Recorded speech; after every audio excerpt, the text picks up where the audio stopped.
Hello everybody, Vigo Shadow here, and welcome to the FeverDev full-length interview.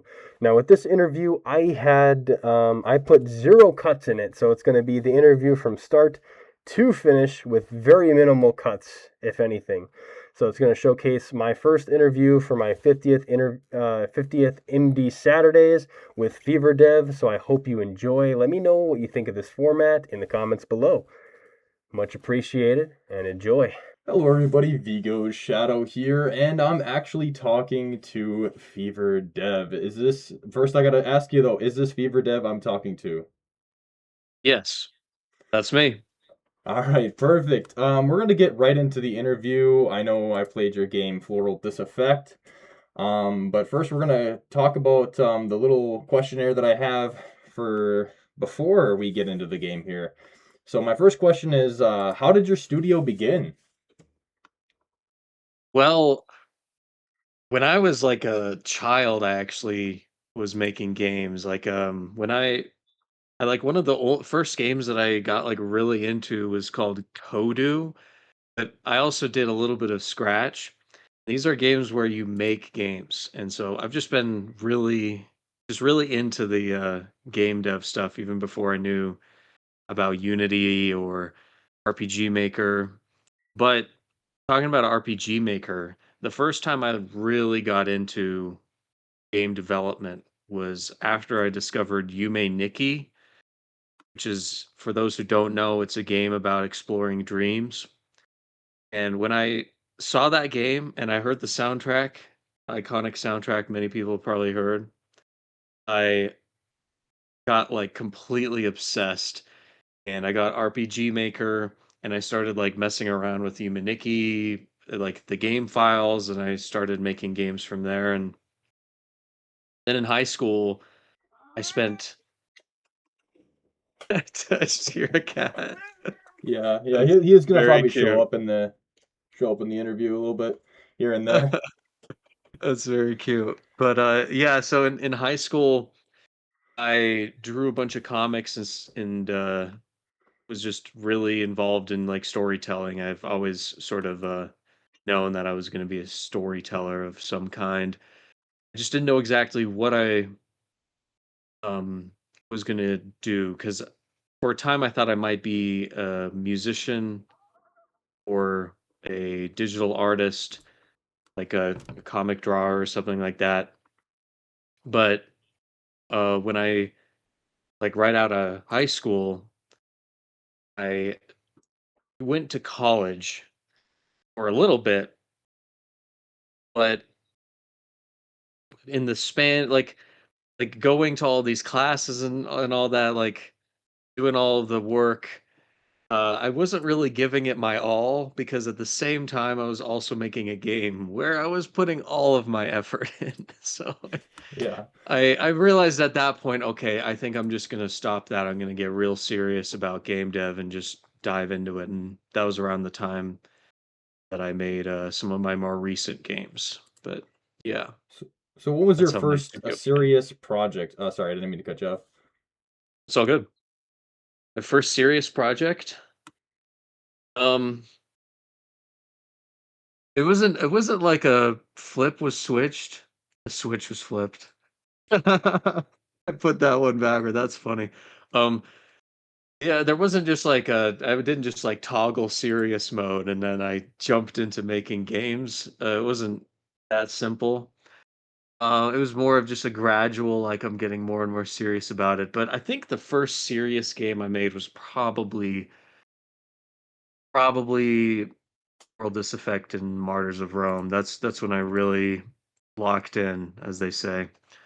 That's probably that's probably it. Okay. All right, we're gonna move on to the second question. What about some more information about you? You don't have to make it too personal. It's just whatever you're comfortable with. hmm Um, well, something that many people are surprised to hear about me is that actually I don't actually really play almost any video games, and I also don't watch almost any movies. And But most of what I do, most of the media I consume, I guess you could say, would be music. I listen to just all kinds of music, some like really bizarre stuff, and then more traditional stuff. And I also read and like listen to books, but yeah, I don't really watch any movies or play any games. So people will, I'm sure a lot of game devs can relate to this. People will approach me and say, wow, this game is really like this other game that I've played. And 99.9% of the time, I'll have no idea what they're talking about. Oh wow. So, Yeah. yeah, I don't, it's just a kind of a funny thing. Like, there's a famous passage in Ecclesiastes. There's nothing new under the sun. Mm-hmm. And I've discovered that to be very true because I will almost accidentally recreate things from other games, or even like characters will be very similar to other characters, and I'll have no idea that I did that. It's just a complete coincidence, or maybe there's something like maybe I did actually know about some idea or character through osmosis, and I just didn't even realize it, and it just sort of remanifested. But yeah, that's some information that some people may be surprised to hear. Yeah, honestly, I'm kind of surprised with that one too. I did not know that you wouldn't like be. I'd feel like if you're a game dev, you'd be kind of like seeing different like elements or like watching different elements of different games and then trying to like implement some like cool features or take inspiration from some of the stuff that you've seen. hmm I do that from games from like my early childhood where I did play a lot of different things. Like I had an Xbox, and um I got a lot of games on Steam and stuff. But just as more time has gone on, I've become more and more sort of intentionally isolated from other games. The only other games that I really play are games from like my friends who are also game devs. Those are like Oh, the only games. And then occasionally I'll play like a few others, but yeah, it's pretty rare. oh, okay. All right. Well, I'm gonna move on to the next question here, but yeah, that's really interesting to hear for sure. Like, especially clinging to your childhood games. I kind of get that feel when I'm playing certain indie games too. I really, I'm a sucker for those like early like 90s like PS1, PS2 era type of indie games that I see with like all the polygons. I just love it. Mm, mm. Of course, yeah, But those are good. hmm and then I'm gonna go on to this next question here is how is it working with like a studio or a team or collabs that you've done? And then on the flip side, when it's just you, how hard is it being a solo dev? Well, so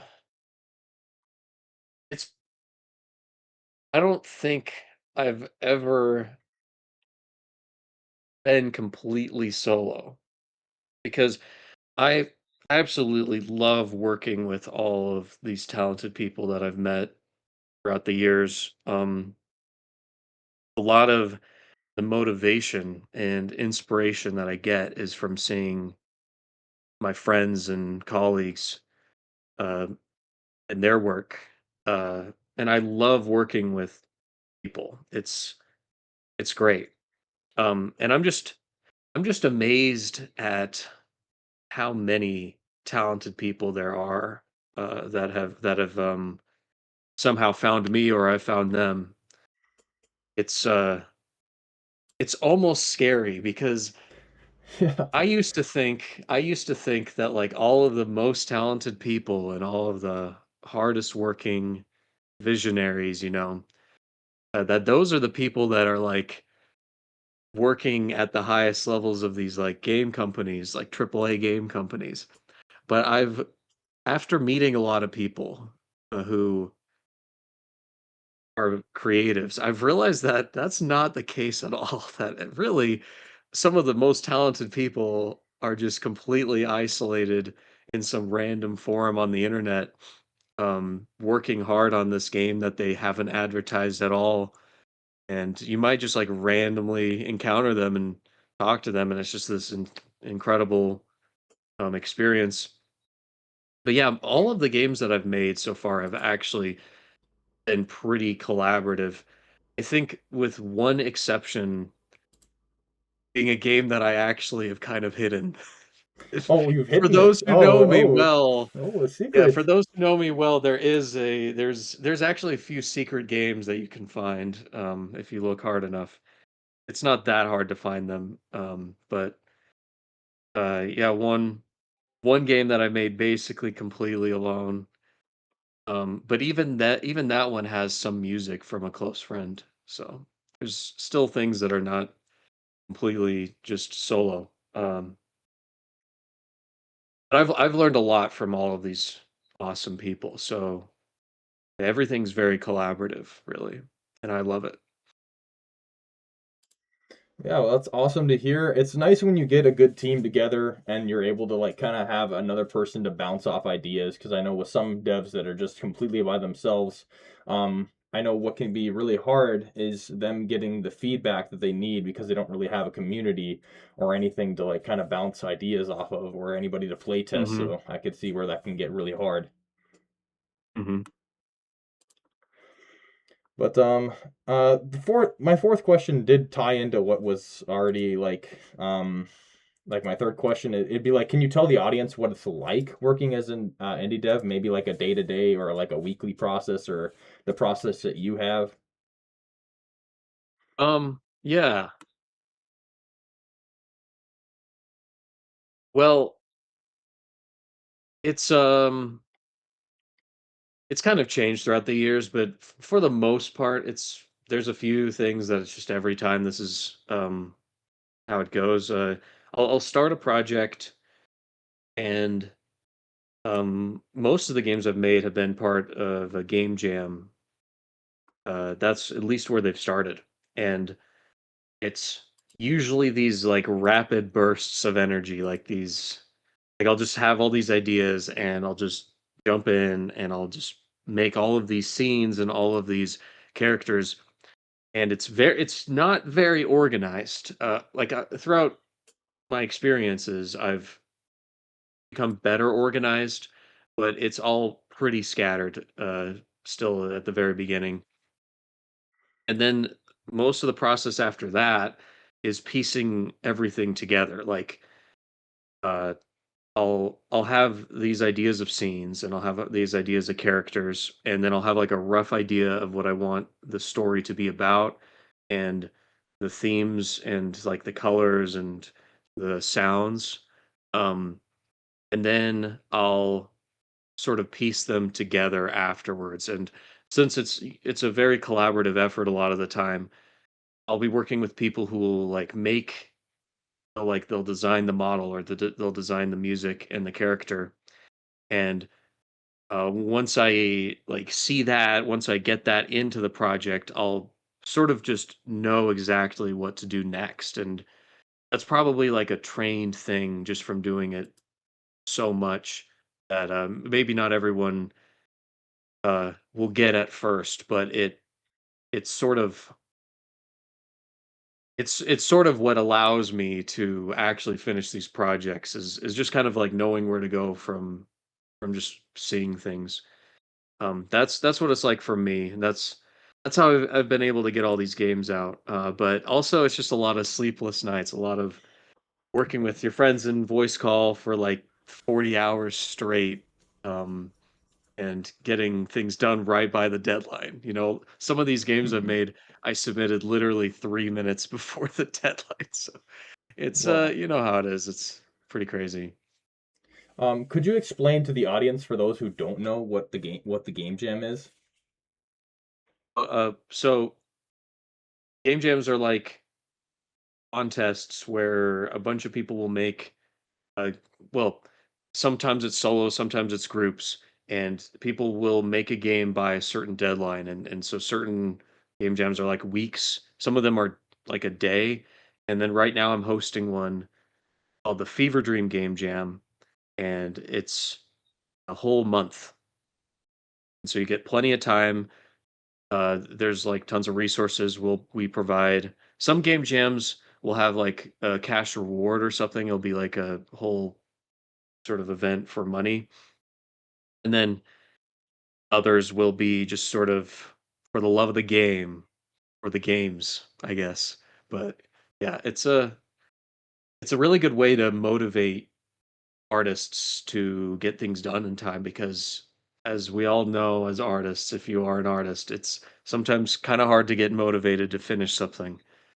Um, so the deadline is really helpful. Yeah, artists of all kind, I can definitely agree with that. A lot of people can lose motivation, and it's hard to pick that back up. And sometimes we get like an artist block, or you Hmm. know, just a lot of obstacles in the way. But we just need to keep on keeping on, and just like use our determination to move ourselves forward. Exactly. Yeah. All right. So my next question would be, would you mind telling us the projects that you have in store or what you're working on currently, maybe besides the game jam stuff? Or well, no, that Yeah. could be included actually. Sorry. Oh, it's all good. Yeah. So in a few days, Fever Dream Game Jam's gonna be coming to a close, and I'm gonna make a whole bunch of YouTube videos playing through every single game completely from beginning to finish, which is gonna be crazy because there's 350 participants. We might get a lot of games, and it might take me a lot of time, but I'm still really excited. It's gonna be awesome.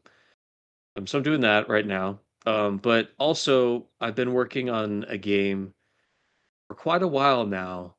It kind of started out a little bit as a game jam thing, and we don't even really have a name locked in yet, but it's probably going to be called Young Disaffects.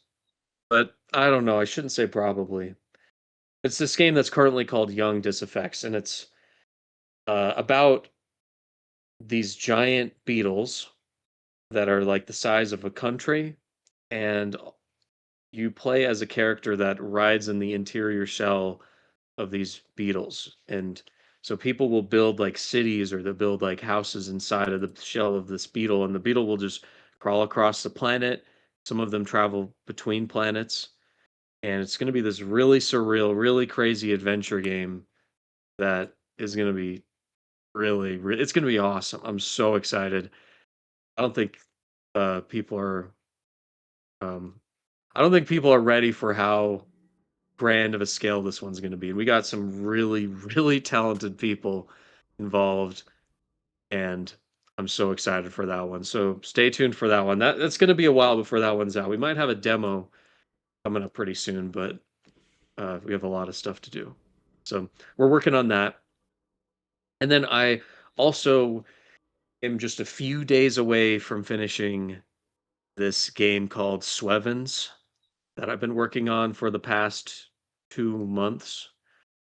Um, and that game is a much smaller scale game. It's a very, very traditional RPG like, and it's this game about a young boy who has these children's toys called Swevens.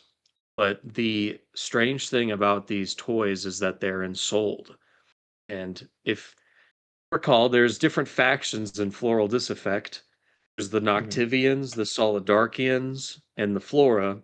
This game is about the Noctivians. Well, it's about a boy who's a Noctivian, and the Noctivians, when they kill people, when they destroy an enemy in combat, a lot of the time they'll capture the soul of that person or creature, and um, they'll use it for something later. So the Noctivians have been putting souls in these toys as almost like a gimmick. It's like a thing. It's almost like Pokemon, you could say, like, oh yeah, you have Yeah. all these like little pocket creatures and stuff. So the main character has these toys, and it's about his adventures with them, and a lot of dark stuff happens, a lot of hopeful stuff happens. A lot of people really like the story, and there's a particular character that everyone seems to totally love. I've gotten more fan art from this character than any other, so that's Drumchi. Yeah, that's a project I'm about to release. There's already a demo out. There's already a bunch of test builds out. It's just going to be a few days and I'm done. All right. Perfect. That's actually, it sounds really good. I like the creative flow and the creative process with some of those things. I'm going to get into some of the features that I've seen in Floral Disaffect that I wanted to talk about too.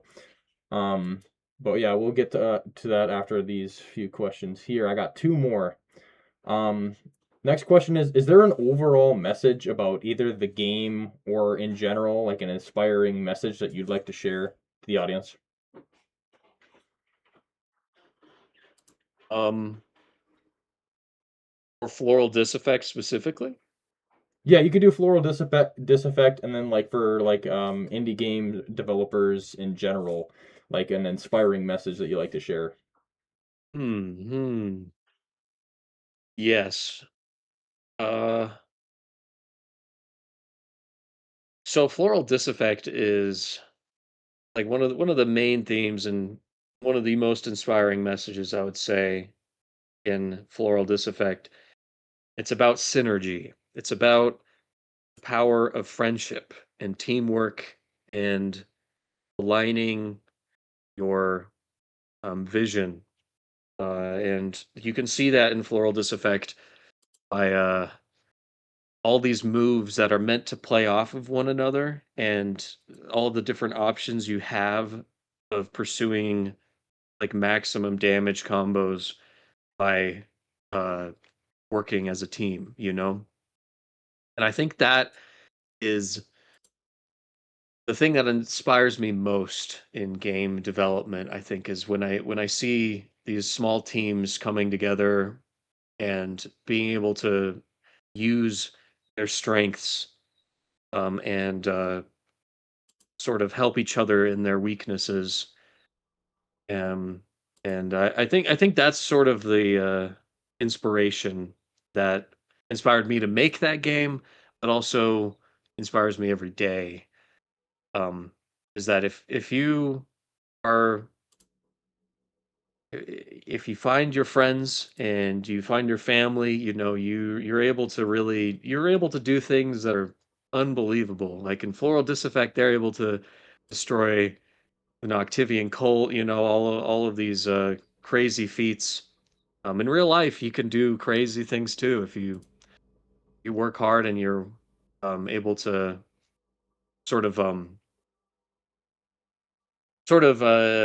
like align yourself with other people who are also wanting to align themselves with you. You know, you can do a lot of things. That's probably the um there's a lot of uncertainty in life. There's a lot of disasters and mistakes that people make. But if you're a good friend and you have good friends, you can do anything, you know? Yeah, I would Yeah. agree with that. It was that very well put. Yeah, it's I did enjoy playing the game for sure. So I only have one more question about the game, and then we're gonna get into like some more features that I really wanted to share and like what I really liked. So last question is like, how big was the studio for the game that you made, or how many people were involved? Like I did see some in the credits, but like what would you like total it up to be? And then how long did this project take? Hmm. Just roughly. Don't have to be an exact. How long it took? So well, I made most of it in a very short time, like about a month. And then I submitted the game by the deadline and I just completely crashed. I took me like a whole week to recover, like not joking. Like I was just completely out of it. I think yeah. Yeah, it was almost a whole week. I think I might have gotten sick too, and I was really sick. So don't go too crazy, guys. Like it's not good for your health. But and then after that I started polishing and polishing can take much longer than it takes to make the the majority of the game sometimes, and that's probably what happened. I think probably like 3 months of slower paced, steady polishing. Um, it's been a while, and I've made a lot of stuff, so I don't completely remember, but it was a long time. Yeah. Okay. And then I even like revisited it a few years later, and I changed and added some more stuff. I patched some bugs, and so that's it's hard to say, but it took like a month to make the majority of it, and then it took a long, long time to polish some stuff up, and a lot of that is like art and um, some of the balancing for the fighting was needing some tweaks. And in terms of how many people were involved, um, so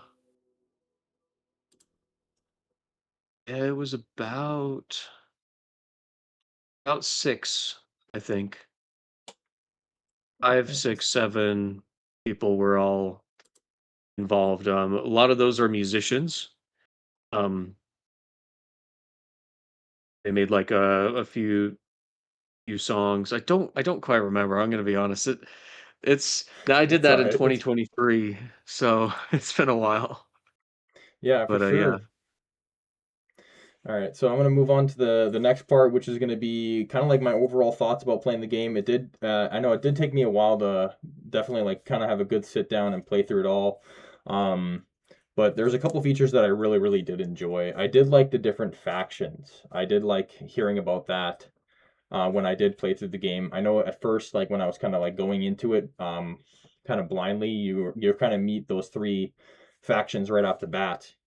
So I was definitely kind of confused a little bit in the beginning, but then over time you start to really, really understand and grasp it. So I do like the whole concept of the factions. They're all kind of fighting for um kind of like their version or their reality of what they want in the world, right? Hmm. Okay, yeah, I do like that concept a lot. What inspired you for that concept? Mm, that's a good question. Or is it just something that you just kind of like creatively just Yeah. drummed up and then you're just like, yep, this is it? So that's a story I've kind of been telling my whole life. Even from like middle school, I had the idea of Noctivox and solid arcs, and the flora. The flora are um, they're all very unique, but the flora actually came from a Humaniki fan game called Dot Flow, which is one of my favorite games. There's like this one building that has all these plants in it. And so as a middle schooler, I was playing that game and I sort of just imagined what could have been happening there, and it just got completely off the rails. And then we Yeah. ended up with the flora. Um, but Solidarks and Octavox and Flora, these factions,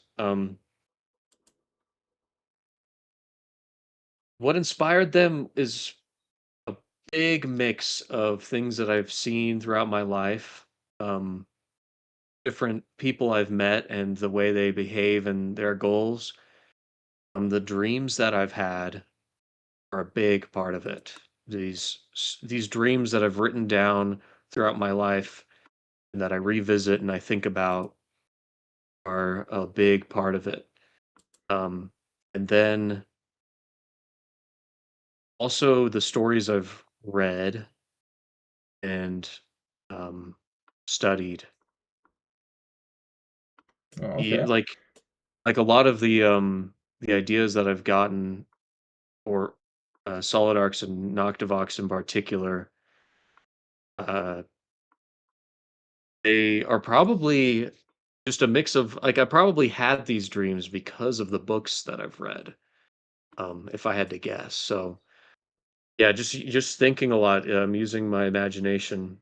Like there's this really well, if you don't know, all of the games that I've made take place in the same universe, except for the fan games, of course, that are kind of like a hybrid of the source material and my own ideas.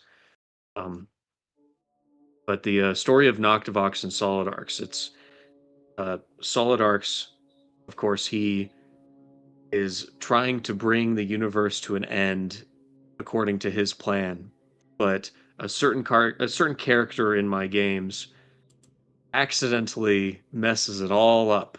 And that's where Noctivox shows up and takes all of the power that Solid Arcs had given up in his attempts to end the universe and put a close to the story of the human race, you know? Um, and those ideas I actually got from reading the Bible. It's I know it sounds Nope. it sounds silly, but I was reading it and I was thinking, wow, what if this happened? What if that happened? You know, reading all these stories, you know. So Mhm.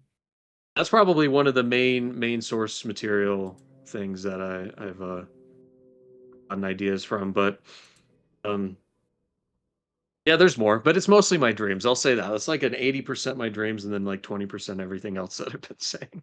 Yeah, okay. Yeah, no, it definitely makes sense. And it's not unheard of, like, to use like religious context to like add inspiration to your games. It's been done multiple times over multiple different games, like lots of inspiration from like Dante's Inferno and like just other Mhm. forms of media too that I find interesting as well.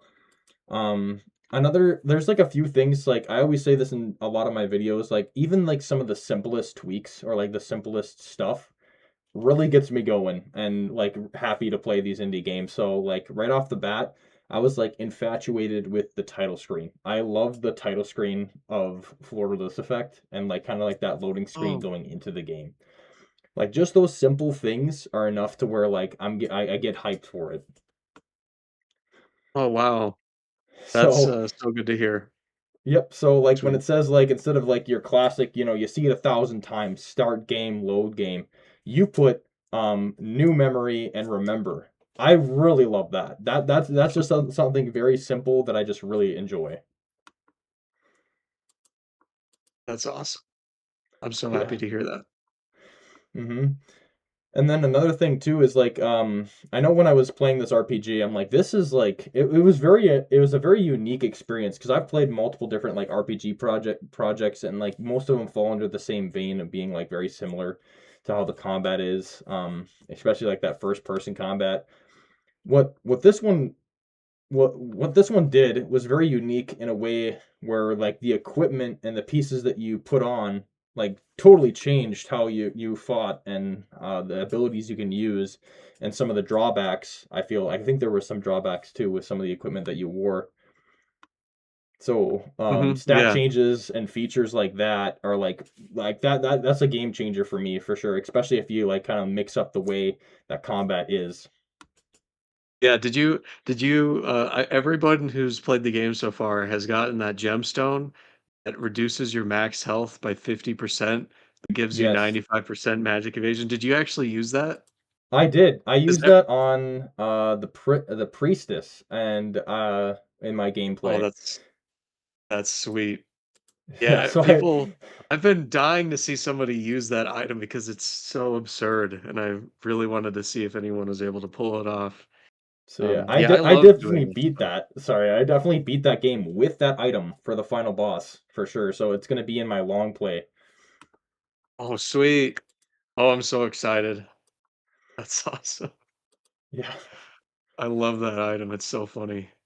Mm-hmm. But yeah. Yeah, no, Uh, I love doing the equipment stuff. So I'm so good to hear that from you.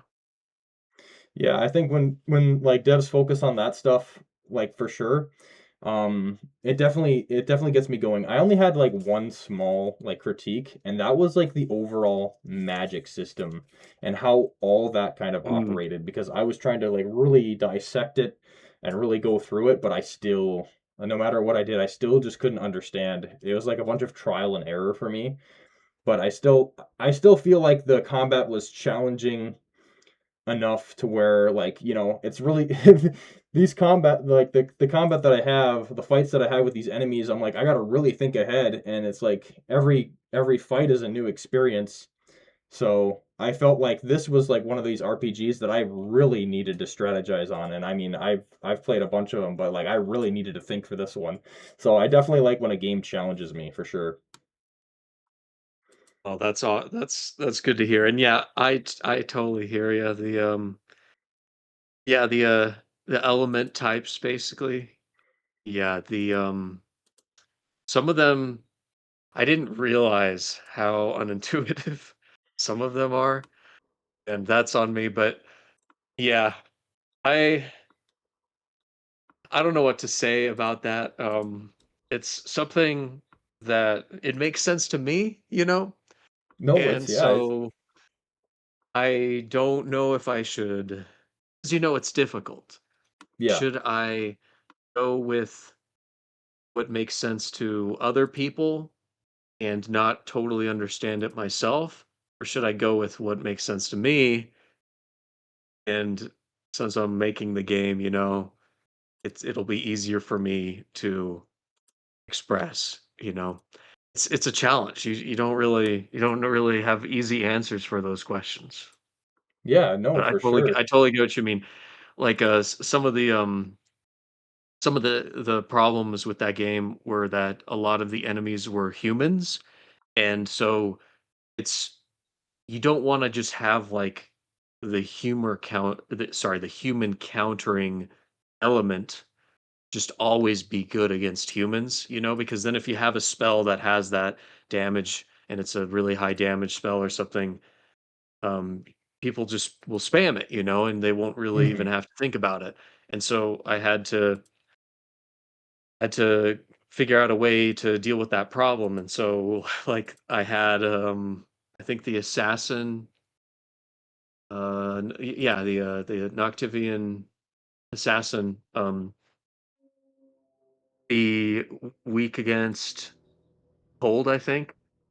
And the reason for it is because she wasn't wearing that much armor or clothes, I did not which think about it like that. I would have not have guessed that, honestly. But yeah, it, yeah, it, it that makes was sense. that was It one makes of the sense. funniest ones. Yeah, yeah. But then there's less silly uh, thought processes to the other ones, but that's one that I remember because it was very silly. But yeah.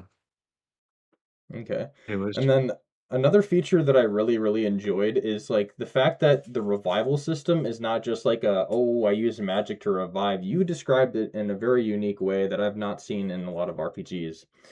I think it was like soul fuse and soul lock. Now that really was like interesting to me, like to explain it in a way to where it seemed correct me if I'm wrong, but it's like trying to keep their soul from like being captured or something like that. That's why it's soul lock or soul fuse. Can you explain that? Because I really like that feature. Hmm. Yeah, so Metabel gets Soul Fuse and Servitor gets Soul Lock. And the difference between the two spells, um, and then there's also a third one. What was it? I think it was Overdrive Soul Fuse, I think was the third one. Yeah, something Um, like that. yeah, and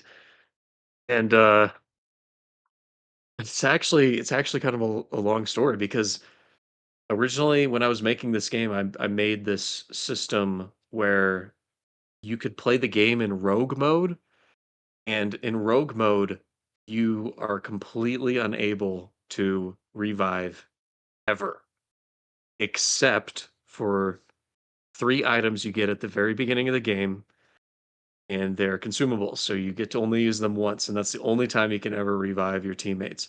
And so that kind of added like a roguelike element to it. Um, and so when I made the revive spells, I kind of made that in mind that I was going to take those away if you played in rogue mode. Later that I kind of ran out of time, and so I never finished rogue mode, unfortunately. But anyways, yeah, so full Soul Fuse is a Flora origin healing move, and what it does is it regenerates the body, and then it fuses the soul into the regenerated body, and there's a slight chance that they'll get revived. I think with happy, no, with regen, or was it happiness or regen? Frick, I can't remember now. And it's been 3 years, and I'm already forgetting all that. But Oh, yeah, sorry, you so got many and the projects. idea, yeah, the idea is that it's sort of like a sloppier geometric based healing. So it's like you're being healed in like a natural way, while Soul Fuse is this like brutal, like like a utilitarian brutal, like get back up immediately and fight, sort of like uh invigorating move where you lock the soul into the body despite it not being completely uh regenerated and healed entirely, but you're using the magic of solid arcs to build like a barrier around the human being so that they're able to heal themselves while um they're able to heal themselves without taking so much damage from the combat. So it's like a gentle version and then like the harsh version. Um, those are the differences between the two. And then I think you had Overdrive Soul Fuse, which is just a really expensive soul fuse that I think makes the person revived also happy, which is a very overpowered buff. So it's just a Yeah. really, really expensive move. But yeah, that's hmm what I remember. I do like the uniqueness with like a happy meter and like different like status afflictions. Those like certain status afflictions, like I can't remember which certain ones it was, but I know some of them, like kind of like happiness in the beginning. I'm like, what is that? What does it do? So, but like really happy to see different like status ailments like that are like next level. It goes beyond what you're typically used to in RPGs, like, oh, you're poisoned, or you're sleeping, or you're confused. So you took it a step further by making these like different status afflictions that I have never heard of or seen. So that was really unique to see that, and I really enjoyed seeing that in the game. That's great to hear. Yeah, it was really fun making all of those. Um, yeah, my favorite one, I know you didn't ask, but I'll share it. My Yeah. favorite, I think, yeah, it's I don't know why I'm blanking on it. Gosh, what's the name of the move? It's the one that Servitor gives himself at the end of the game. Oh man, I That think I was was using that a lot. it's If I know, if I so think what it is. powerful.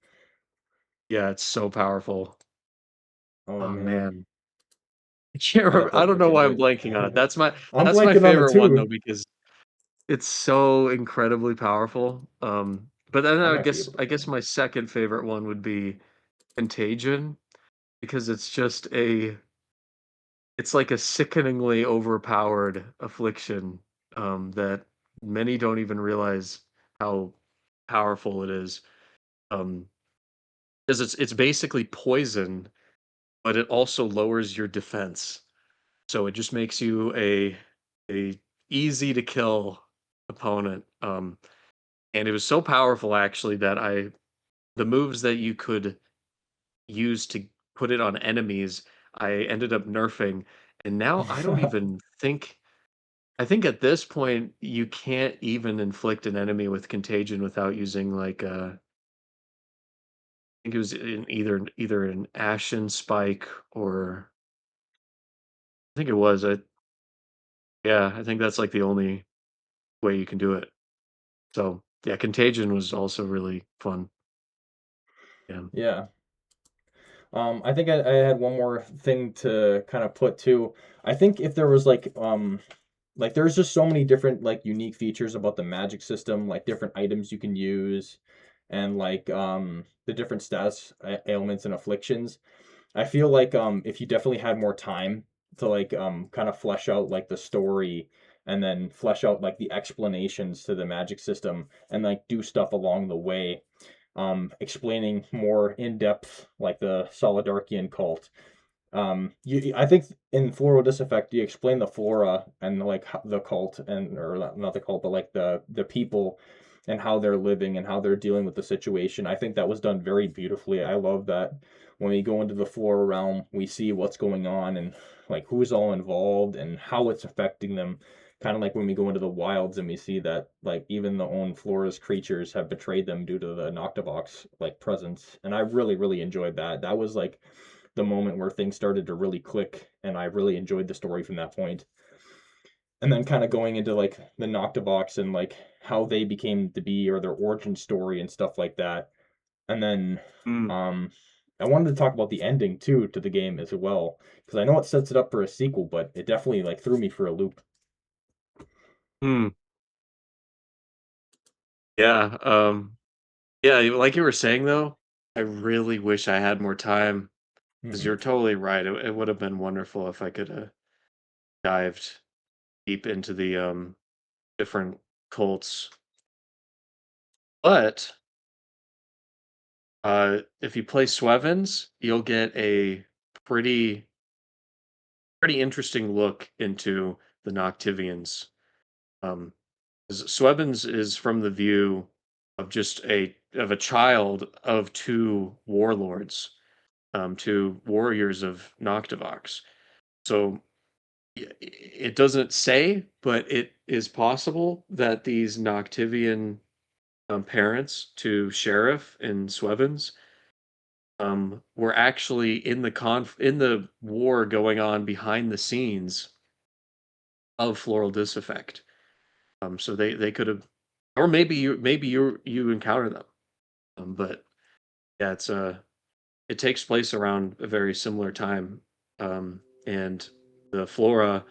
It's interesting to see from a Noctivian's point of view what the flora is like because the flora. I mean, think of it. They're these like girls with vines growing out of their bodies, and they're just ruthlessly vicious in combat. And in the case of like Metabel, she's extremely dangerous, like she can kill things very easily. And she's an outcast. She's supposed to be like the most hated of the flora, but she's still a flora. So if you think of it from that perspective, yeah, the flora are probably terrifying to a Noctivian. And you get to kind of see that in the Swevens. But yeah, and then these other games that I'm making, like the Beetle project, the Young Disaffects one, the big one that I'm working on is from the point of view of Solidarkians, and it really gets into the what it means to be a Solidarkian and what they believe, and the history between the two cults is very explored, and the Flora are there too. But in the Young Disaffects game, the Flora are actually the enemies of the Solidarkians. So there's going to be like a horror aspect to that.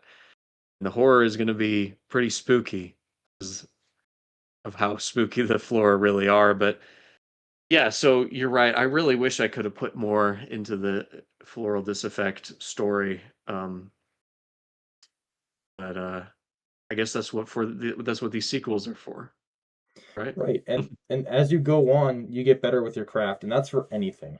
That's for anything. That's for like YouTubers, that's for artists, that's for game devs. It's literally any form of media. You just get better over time. And I'm actually really excited to see some of your future projects and like how you've advanced from back then to now. And like maybe taking all those concepts that you have, Solidarkians, Noctivians, and Flora, merging it all into one big project and to see it break down, explained, and just done like very beautifully all into like one like big project. And some of the big projects that you like explained too, um it definitely you definitely have a good thing going here with this concept, and I really do enjoy it. Thank you. Yeah. All right, I think we're gonna do like a closing thing here. So I just wanted to thank you for your time. I really appreciate doing this interview, and then I'm gonna tell the audience like, hey, everybody, please check out this game dev's different games that he has in his catalog. I'm gonna have a link to these Discord and the Floral Disaffect game into my video here. Thank you all for watching. This is Vigo signing off. Hey, you made it to the end. Thanks for watching. It's always very much so appreciated. If you have any ideas for the next Indie Saturday, whether it be like a new genre or like a specific indie game that you had in mind, let me know in the comments below. Otherwise, if you're an indie game dev, you can always email me, and then we can work from there to get your game out there and known in the community. I'm always happy to showcase. Thanks for watching. Vigo, signing off.